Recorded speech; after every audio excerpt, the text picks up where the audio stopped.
Good morning, students. This is Vijay Lakshmi, working as Assistant Professor in HNDS department, and I'm going to teach chemistry in the first semester. In the first semester, Group B students are having chemistry, and Group B students are CSE, Civil, and Triple E. These students are having chemistry in the first semester, and in the second semester, IT, Mechanical, and ECE students are having chemistry. So this is my introduction class.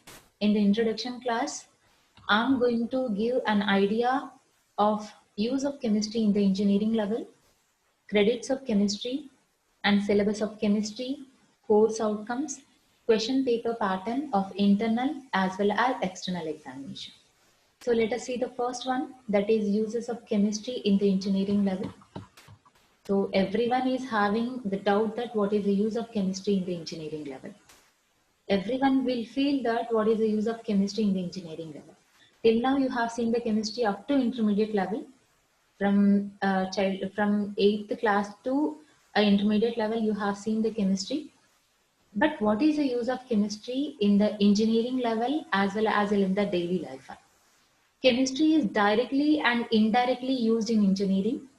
We can never ignore chemistry while studying engineering.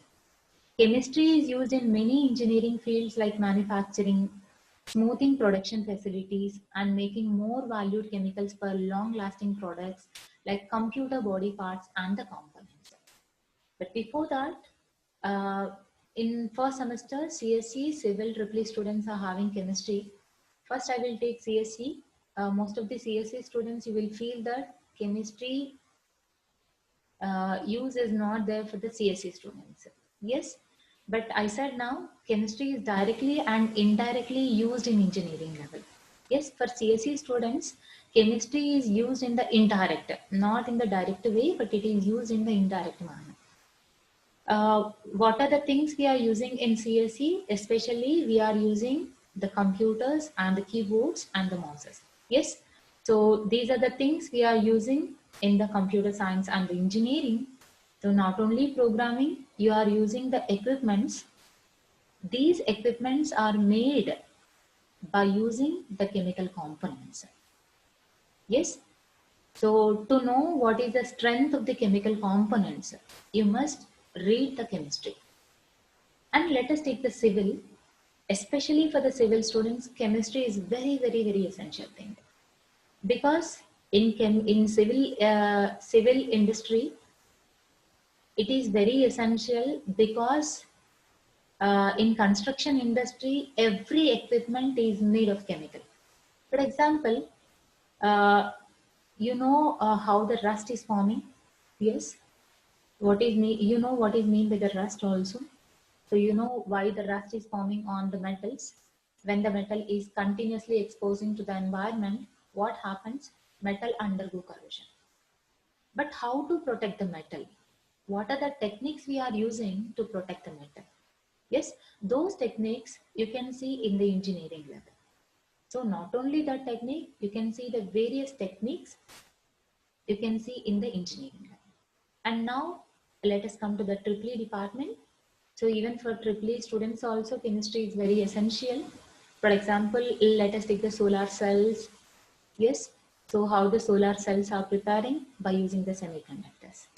But how the semiconductors are synthesizing? The semiconductors are synthesizing by using silicon and the germanium. Those are the elements which are related to the chemistry. So every branch of the chemistry, every branch of the engineering is depends on the chemistry. Not depends on the chemistry. Chemistry is very, very essential for the engineering level. So it is one of the basic science for the engineering level. So now let us move to the next, that is credits. Credits for the chemistry. And before going to see the credits, you will be having engineering chemistry theory and as well as engineering chemistry lab. For chemistry theory, this is the code of chemistry theory. Chemistry code is BS105CH. This is the subject to code. And for chemistry theory, you will be having 4 credits. And for the lab, you will be having 1.5 credits. So maybe you know what is the CGPA system. That is the credit based system. Yes. So you will be having 4 credits for the chemistry and 1.5 credits for the chemistry lab. And let us see the marks pattern also. For the chemistry, you will be having 30 marks for the internal examination. And for the external examination, you will be having 70 marks. Totally, you will be having 100 marks. So I will explain you later how to what is the question paper pattern for the internal examination as well as external examination. But 30 marks for internal and 70 marks for external. Totally, you will be having 100 marks for chemistry theory. And chemistry lab, 1.5 credits, 25 marks for internal examination and 50 marks for external examination. Internal is conducted by the internal faculty. So we are the internal faculty. We are going to conduct internal examination for the chemistry lab. And whereas external lab is conducted in college only, but it is conducted by external faculty comes from the other college. Yes. So for chemistry lab, you will be having 75 marks. So this is credits for chemistry theory as well as chemistry lab. And now next, let us see the syllabus. So for chemistry theory, you will be having 4 credits and totally you will be having 5 units. The first unit name is electrochemistry and batteries. Second unit name is water chemistry and corrosion. Third unit, engineering materials, polymers. And the fourth unit, chemical fuels. And the last unit is green chemistry and composites. So let us see briefly the syllabus. What is the first unit? The first unit is electrochemistry and batteries. So maybe you have seen in the intermediate level electrochemistry and batteries. So let us see what are the topics there in the chemistry, engineering chemistry. Electrochemical cells. Those are electrolytic cell and the galvanic cells. So you have seen what are the electrolytic cells and the galvanic cells. Cell reactions and the cell potentials. Types of electrodes. So how many types of electrodes do we have in electrochemistry? That is calomel electrode, quinhydrone electrode, glass electrodes, and determination of pH of solution by using quinhydrone electrode. And thermodynamics of EMF of cells, Nernst equation and its derivation, applications of Nernst equation to electrode potentials and EMF of cells, and the numerical problems. These are the topics are there in electrochemistry. In addition to electrochemistry, we will be having batteries in the first unit. So you know what is mean by the battery. Battery is nothing but it is one of the storage device. So whatever the batteries we are using in the mobile phones and in the wrist watches, those are the primary and the secondary batteries. Yes. So those topics we will see in the batteries. What are the rechargeable batteries and what are the non-rechargeable batteries? So batteries, primary battery is nothing but non-rechargeable battery. In primary battery, we are having zinc carbon battery. And in the secondary battery is nothing but it is also called as rechargeable battery. In secondary battery, we will be having lead acid battery and lithium ion battery and the applications. And the last one is the flow battery. Flow battery is also called as the fuel cells. This is also comes under battery. In fuel cells, we are having only methanol oxygen fuel cell. How to construct methanol oxygen fuel cells and what are the applications of primary, secondary and the fuel cells. So only 3 topics are there in batteries. And this is the first unit syllabus. And let us see what is the syllabus, what is the content in the second unit. That is water chemistry and corrosion. So everyone, you have seen about the soft water and the hard water. So those topics we will see in the water chemistry and how to purify the water, what are the techniques we are having for purification of water, and how to remove the hardness by using purification techniques. So water chemistry and corrosion. Water chemistry, hardness of water, types of units of hardness, Estimation of temporary and permanent hardness of water by using ADTA method. Yeah, how by using ADTA method we can find how much temporary hardness and how much permanent hardness present in the given water sample. Alkalinity of water and its determination. Water softening. Softening is nothing but purification. Water softening method or purification method by ion exchange method and the reverse osmosis method and the numerical problems.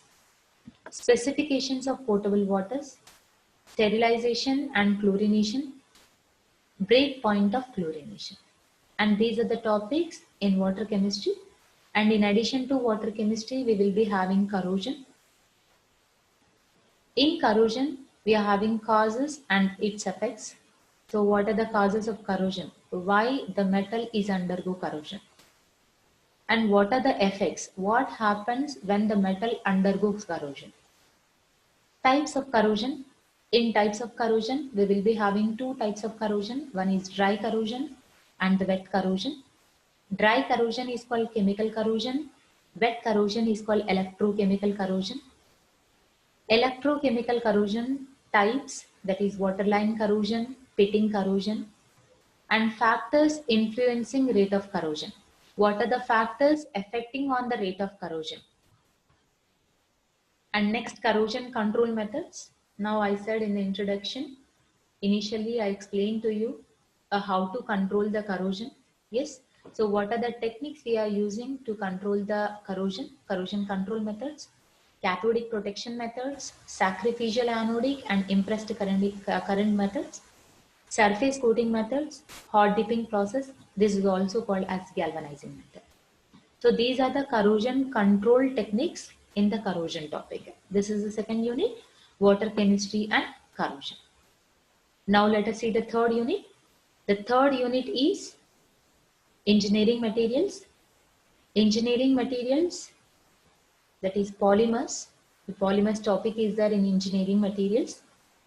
So these polymer topics are completely depends on the organic chemistry. It is completely related to the organic chemistry. So maybe everyone you having idea about the organic chemistry, organic compounds. Yes. So in polymers, we are having basic of terms polymers, that is monomer and its functionality, polymer and degree of polymerization, classification of polymers, thermoplastics and the thermosetting plastics. And types of polymerization. In types of polymerization, we are having additional polymerization, condensational polymerization, copolymerization. And in addition to that, we are having mechanism of free radical polymerization. In the intermediate level, you have seen what is meant by the mechanism. Mechanism is nothing but it is the process of reaction. How the reaction is processed. That is meant by the mechanism. So here we are having mechanism of free radical polymerization. How the compound is polymerizing, how the monomer is polymerizing through free radical mechanism. You know what is mean by free radical also? That I will explain in the third unit. Yes, mechanism of free radical polymerization. Along with that, we are having the preparation, properties and applications of some compounds. Those are plastics, PVC and bakelite. So you know what is PVC pipes, the polyvinyl chloride pipes. So how to synthesize polyvinyl chloride compound, polyvinyl chloride polymer. And the second one, bakelite. In switchboards or in the plugs, we are using the bakelite compound. So how to synthesize the bakelite compound? Fibers, some fibers, nylon 6,6 and Kevlar. Maybe you heard about nylon clothes, nylon tires, nylon toys, and nylon threads. Yes. So how to synthesize the nylons? And what are the applications? What are the properties that we can see in the polymer chemistry? And along with that, the new compound, that is the Kevlar, new polymer. So very interesting topic, Kevlar, that we will see in the third unit. Elastomers. Here elastomer is nothing but it is one of the rubber.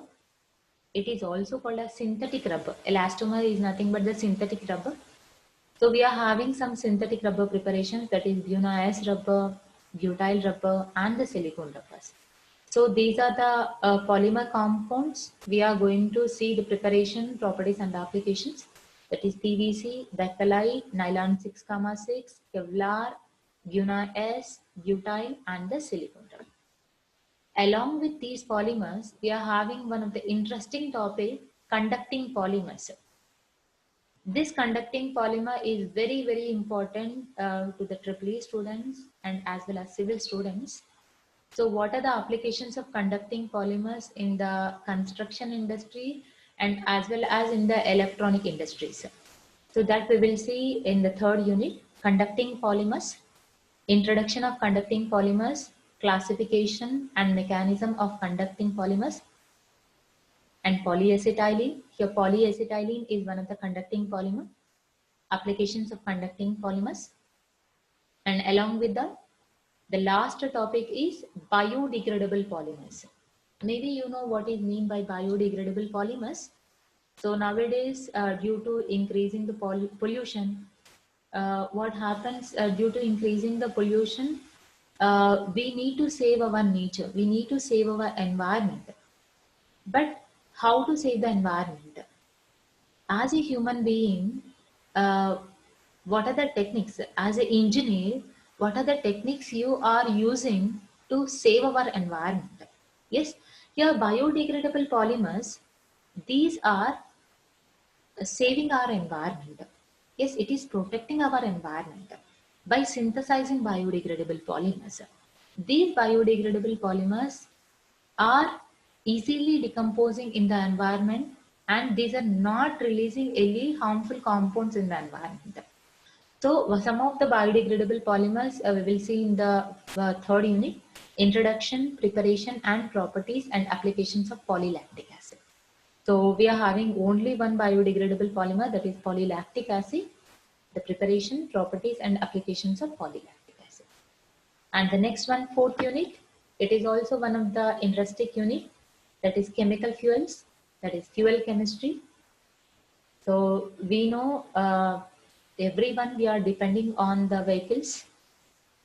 So due to standards of living, everyone is depending on the four-wheelers or two-wheelers like that. That means everyone, we are depending on the fuels, fossil fuels. But we are having various types of fossil fuels. One is solid, liquid, and the gaseous fuels. Yes, but how to extract the fuels? How to extract the fuels from the earth crust? So what are the characteristics and what are the applications of all types of fuels? That we will see in the fuel chemistry. Classification of fuels,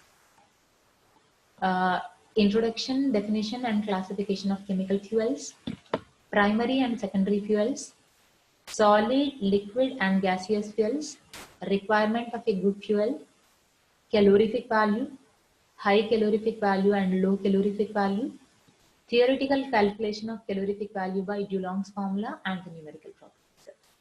So maybe you know what is mean by the calorific value. Calorific value is nothing but the amount of heat released when the fuel is burning. Yes, when fuel is burning, it is releasing some amount of heat. That heat is called the calorific value.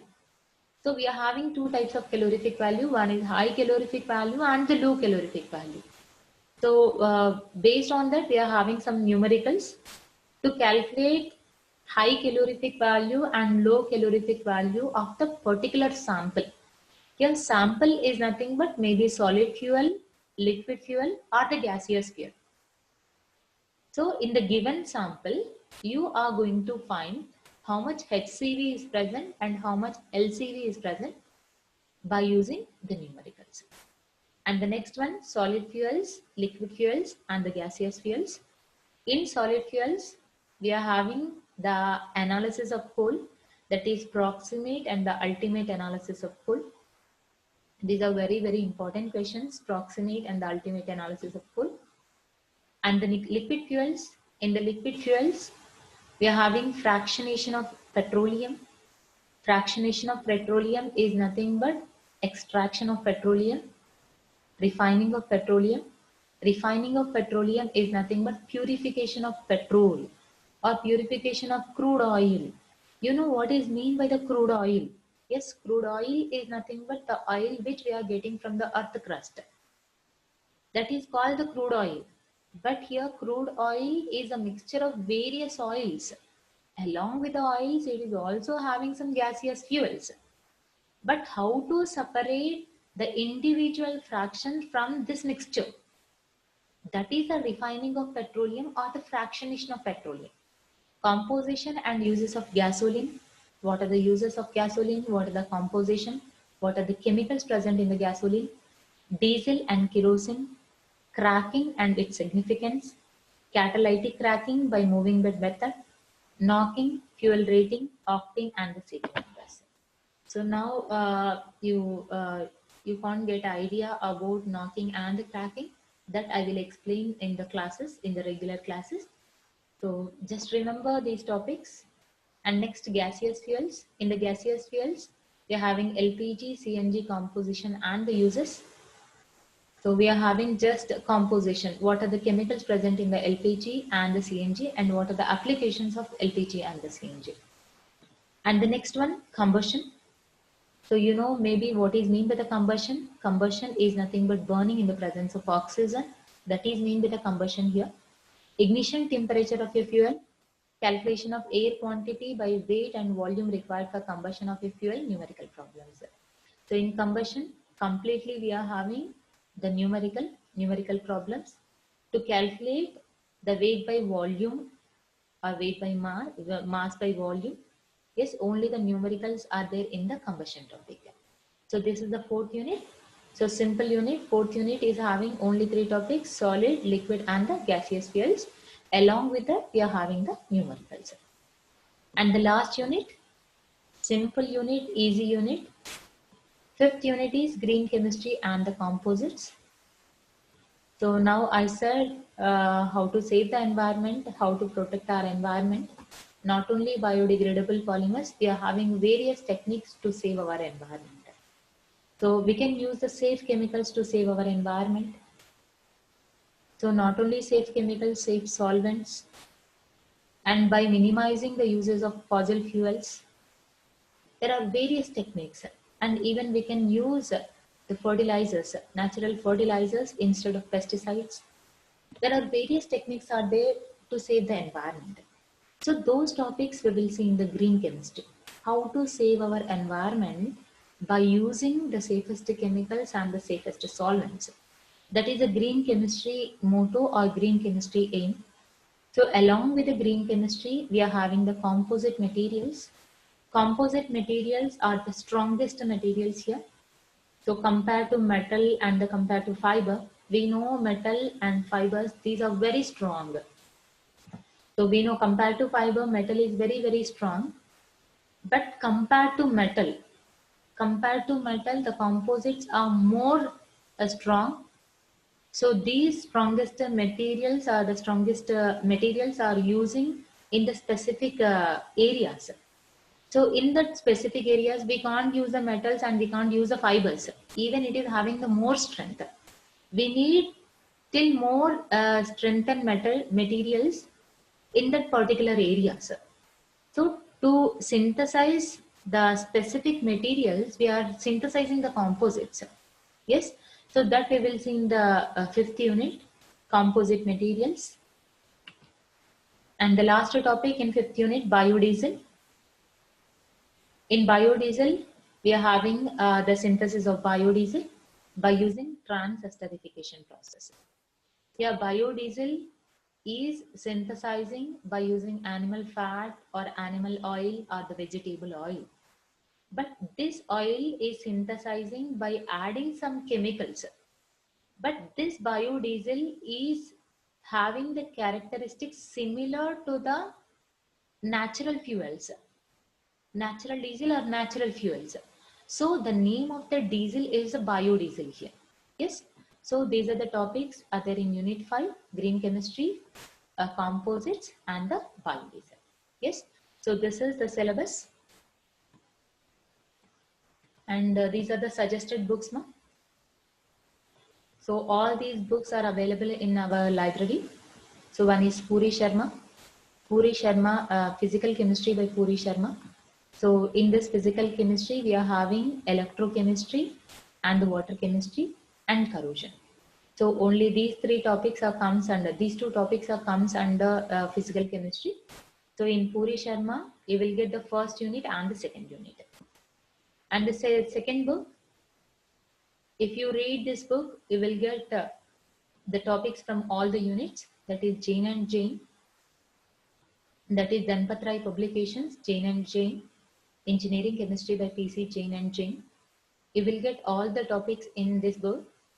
So we will be having many books, around more than 200 books are available in our library. So you can get that book. And the last book is Shikha Agarwal. Even in Shikha Agarwal also you will get all the topics. So you can refer Shikha Agarwal or Jain and Jain. In both the books you will get all the topics. Even Shikha Agarwal also we are having around 70 to 80 books in our library. So I'm suggesting to go through the textbooks, to go through the publications. So if you go through the textbook, you will get more idea and you will get more knowledge compared to the notes. Whatever the notes I'm giving to you, that notes is more than enough. But to get more knowledge, if you go through the textbook, you will get more knowledge. Yes, these are the suggested books for the chemistry. So now let us see what are the course objectives and the course outcomes. So what are the objectives of the particular course? What is our course? Our course is chemistry. So let us see what are the course objectives. The objective of the engineering chemistry is to acquaint the students with the basic phenomena or concepts of chemistry. The student face during course of their study in the industry and engineering field. The student with a knowledge of the basic chemistry will understand and explain scientifically the various chemistry related problems in the industry or engineering field. So if you are having an idea of the engineering chemistry, even you can do the R&D, that is research and development also, by getting the knowledge in the engineering. The student will be able to understand the new developments and breakthroughs efficiently in engineering and technology. The introduction of the latest, that is R&D oriented topics, will make the engineering student upgraded with the new technologies. So that's the reason intermediate knowledge is not sufficient for us. Even engineering knowledge is very, very essential for these things. To appreciate the need and importance of engineering chemistry for industrial and the domestic use, it is used in both the domains. It is used in the industrial as well as in the domestic use. To gain knowledge on existing and future upcoming materials used in device fabrication. So whatever the materials you are using, you need to get an idea, you need to get knowledge about the particular material or the particular equipment, what type of material we are using. So what are the drawbacks of those material? So how to overcome those drawbacks? So what are the new techniques we need to develop? Yes.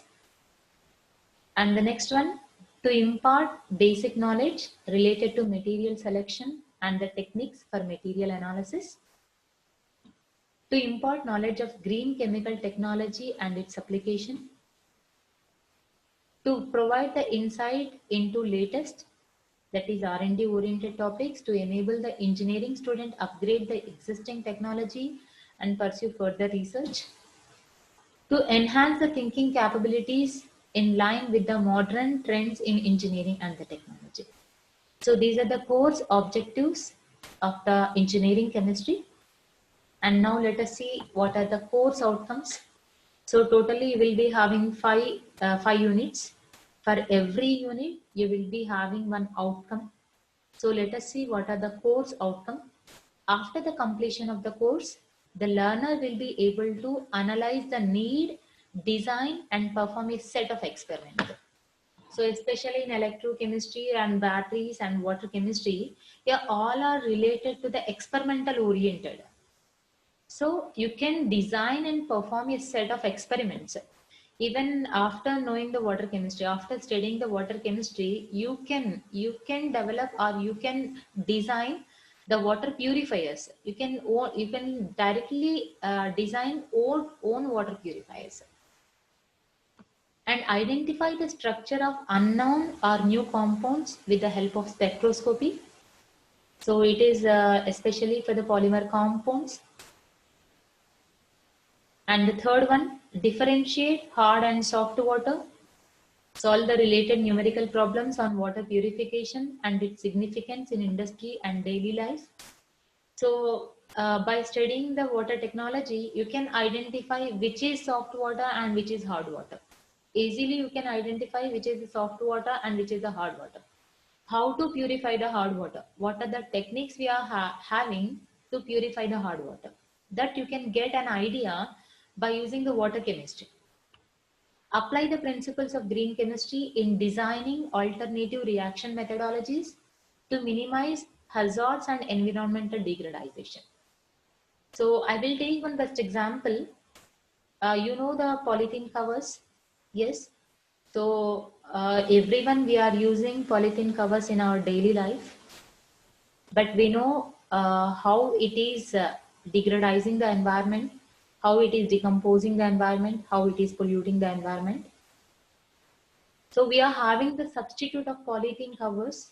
So government has banned the usage of polythene covers. So nowadays in many shopping malls and in many shops, we are using the cloth bags.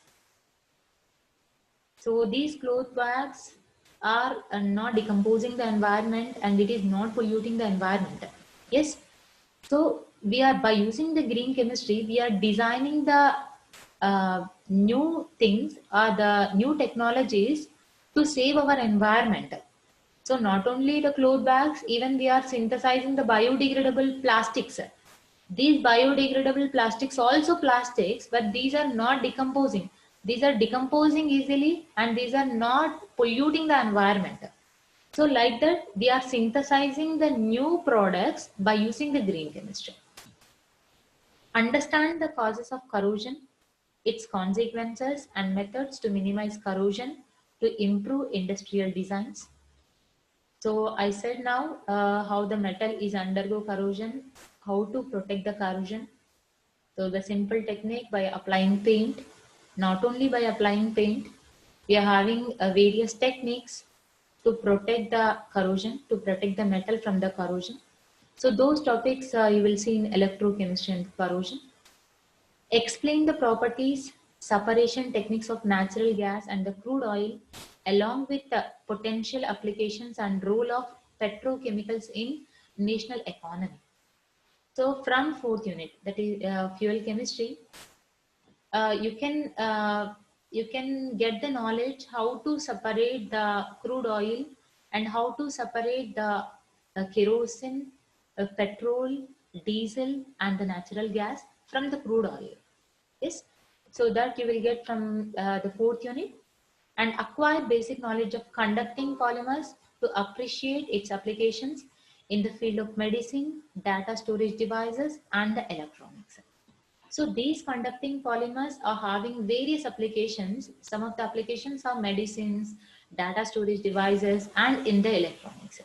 So this knowledge you will get from the fourth unit, that is from the polymer chemistry. So every unit is having the outcome. So these outcomes we have seen now, those are the course outcomes. So now let us see how the internal question paper pattern and the external question paper pattern. So this is the internal question paper pattern. But before that, for internal examination, you will be having 20 marks. Not 20 marks, totally you will be having 30 marks. But out of 30 marks, you will be writing the exam only for 20 marks, remaining 10 marks for assignments or projects or maybe exams. Yes, so those 10 marks for projects, exams, and the assignments, and whereas 20 marks for the descriptive examination. This descriptive examination pattern is having two parts, that is part A and part B. Part A is having short answer questions and part B is having long answer questions. In part A, totally you will be having 3 SAQs, 3 short answer questions.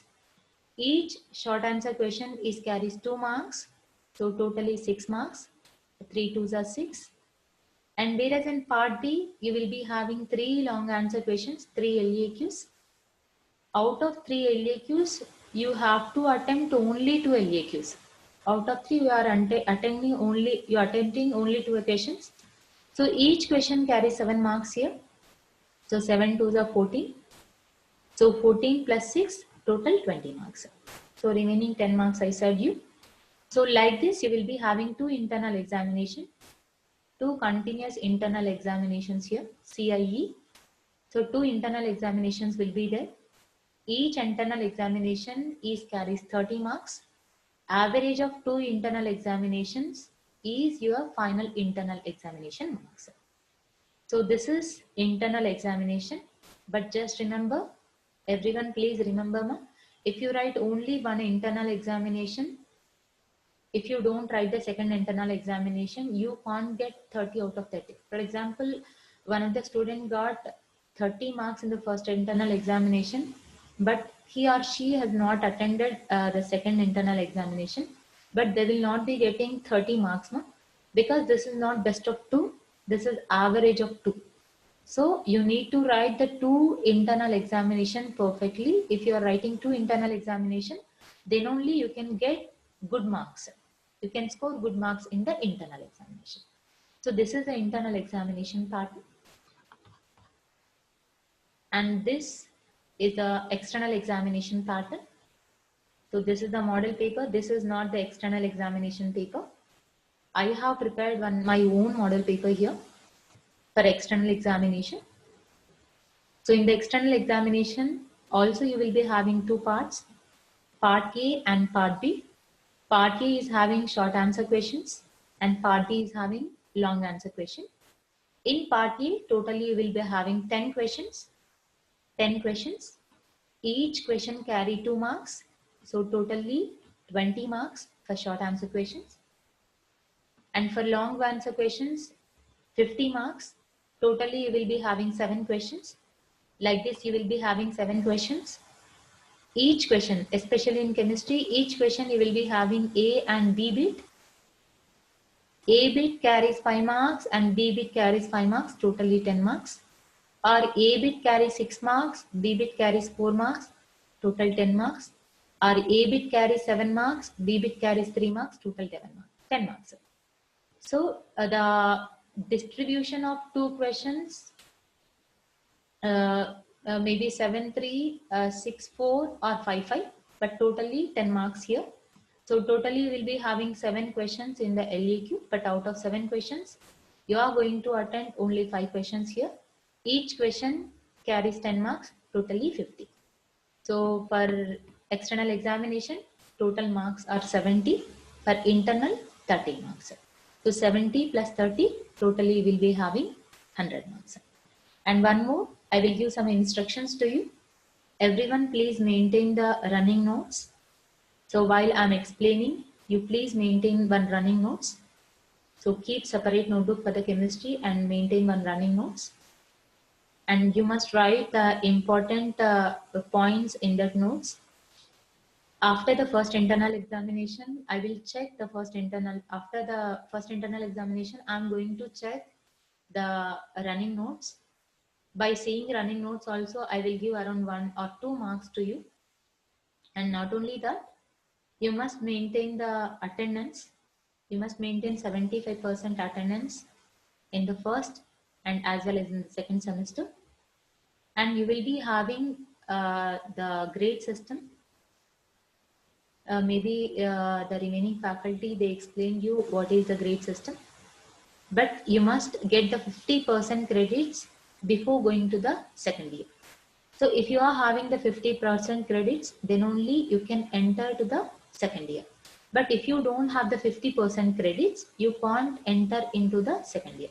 For example, in the first year, totally, that is semester 1 plus semester 2, if you are having 45 credits or 44 credits, out of 44 credits, you must get 22 credits to enter into the second year. That means if you get 50% credits, then only you can enter into the second year. Otherwise, you can't go to the second year. Even the external lab examinations also very, very tough to you. So it is not easy like internal exam, intermediate examination. So you must be careful about the external lab examination also, internal lab examination also. Both are very, very strict. No? So you must come to the labs and classes regularly once offline classes will be started. But before that, you must listen the classes regularly, that online classes. And if you are having any doubts, you can contact me. Thank you so much.